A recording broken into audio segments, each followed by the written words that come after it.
My name is Robert Moorhouse. I'm the owner of Solstice Consulting. It's a training and development company based here in Cavan in Ireland. I started out as an engineer. I worked in various companies, worked in Cadbury's in Dublin for a few years as a packaging technologist, worked in Coca-Cola for 6 years as a senior packaging technologist. And then I got what I thought was the ultimate job. I was working in Guinness. So I'd gone from chocolate to soft drinks to beer. I was based in James's Gate in Dublin, and it was my first managerial position. I was the packaging services and development manager for Ireland. I don't really see myself as an entrepreneur. It's just something that just happened in terms of my career path. After leaving Guinness, I started working as a consultant and a trainer with a company called Flow International. I spent 10 years there honing my experience as an apprentice. I'd moved from being an engineer to being a trainer. I also developed my coaching skills, my mentoring skills, my organizational skills. And probably because I really liked working and developing people, I was able to go from industry into a learning and development environment. And then after 10 years there, I decided actually I would like something different. And I set up my own company, Solstice Consulting. About 6 years ago, we set it up as the 21st of December, which is the winter solstice, hence the name. And I suppose being an entrepreneur is like taking that chance of moving outside, the comfort of a large organization and, having a dream, having a vision, having a plan, and then trying to realize that plan. And of course, life isn't lived in a straight line. There's ups and downs and bumps along the way.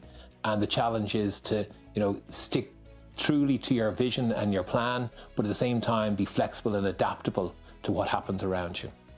The most important skills and competencies to be an entrepreneur, probably number one is to have passion around what it is that you do. Really believe in, your mission and your vision.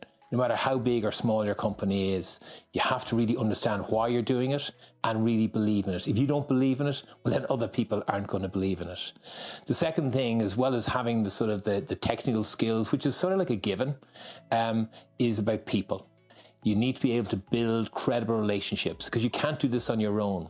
So as well as having maybe a community of people around you to help you in the area that you're working in, a good network, it's all about your customers and your clients, because people don't really buy your product, they don't really buy your service, they buy you.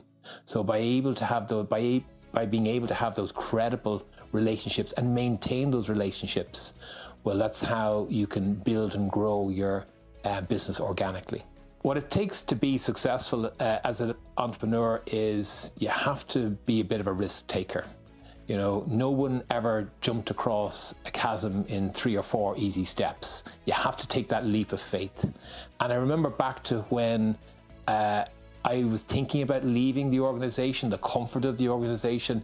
It felt like this was going to be a quantum leap into the unknown. And, you have to have maybe the push factors, but mainly the pull factors. You have to really want to do this. And then you step into that. And it's like you have to jump and just believe that the net is going to appear for you. However, when you get to the other side and you look back, it's not a huge, big chasm. It's like a small little crack on the ground. And you're wondering, why was I ever worried about that? Because it's never as big as you think it is. In your head, you build up this fear and a bit more intensity, you get worried about it.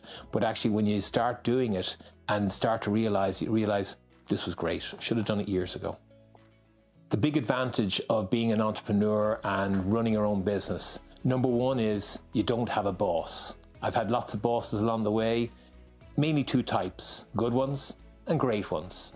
But it's up to you then to decide what sort of boss you want to be for yourself, because rather than being led and managed by others, you must lead and manage yourself.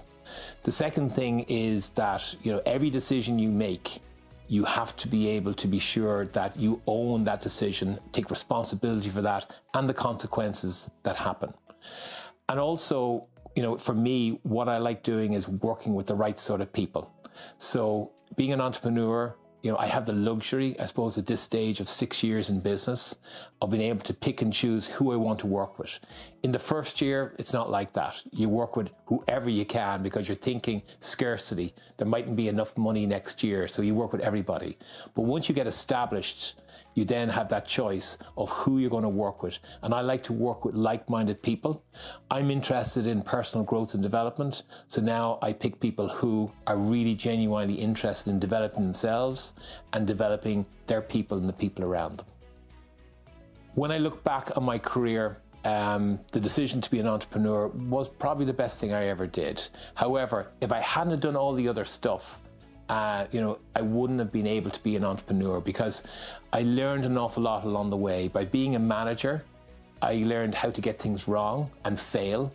And now when I coach and mentor and train other people, I'm able to use that experience that I had before. And if I hadn't had that experience, well, then I don't think I would be as credible to my clients and my customers. Starting your own business it can be a bit scary. And for me, some people like change, some people don't. I don't like change. So my practical advice to anyone who's going to set up their own business is, number one, be really clear around what it is that you want to achieve. So take time thinking about the vision, thinking about why you want to do this, thinking about what it looks like, do a vision board, write it all down. And then when you've decided on what your destination is, come back to where you are today and look at what you have that's going to help you to be able to achieve that. What existing resources you have.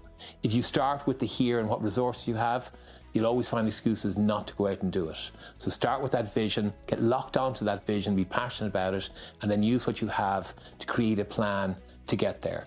You have to be able to live with disappointment, and because things don't always go according to plan. We make plans and God laughs.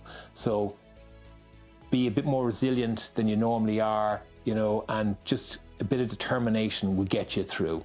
The other thing is, you don't do it on your own. Even if you're a sole trader, even if you're working by yourself, it's important to have a network of people around you that you can rely on, because they're in the same position as well. So, make sure you got a good network of support, either at home or with other professionals, and make sure that you're delivering something that people value, because if they value it, then they'll pay for it.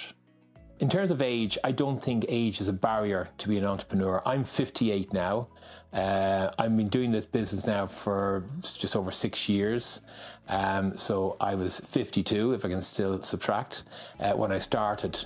And being over 50, believe it or not, gives you a lot of credibility. Having a bit of grey hair in my business is actually an advantage, because if there's young people going in to do training development, they often think, oh, what would they know?